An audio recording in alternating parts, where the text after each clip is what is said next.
यो फुलको नाम चाहिँ एरिका पाम हो। यो प्लान्टको नाम होइन।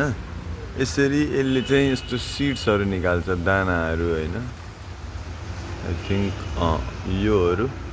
अनि यो चाहिँ पहिला पहिला निकाल्दैन थियो भनेको, यो हाम्रो घरमा भएको कति भयो 58 सालदेखि भनेपछि 60 सालदेखि भनौँ, कति भयो 22 वर्ष भयो। अनि यसको प्लान्टहरूको बच्चाहरू भनौँ न, बिरुवाहरू त्यो हो। अनि त्यहाँ बाहेक चाहिँ यता पनि छ एउटा। यो चाहिँ दाइहरूले त्यो सिड्सहरू अब झर्छ होइन। अनि झरिसकेपछि भुइँमा जहाँ झर्छ, माटोमा झऱ्यो भने चाहिँ यु गेट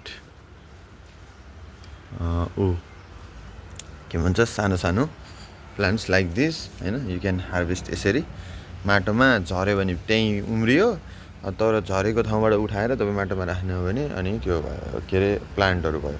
अनि यसको फेरि म किन यसरी यत्रो लामो कुरा गरेको भन्दा, यो प्लान्टको लिफ छ नि, जुन पात छ नि, यसको वेट एकदम कम भएको हुनाले तराईमा जहाँ हावा अलि लाग्दैन त्यसको लागि पनि अलिकति भए पनि हावामा प्रेसर छैन भने पनि पात हल्लिहाल्छ क्या यसको। अनि विच इज क्वाइट गुड क्या। सो यो प्लान्टको मैले बेनिफिट चाहिँ यस्तो देखेँ।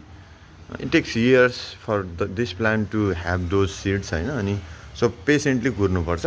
अनि यो सबैभन्दा ठुलो बाँस जस्तो यो कहाँ छ भन्दा त्यहाँ, त्यो अब हामीले काटिदिन्छौँ, त्यो काट्छौँ हामीले 2 वर्ष अगाडि दसैँमा काटेको थियौँ, अहिले यत्रो भइसक्यो फेरि।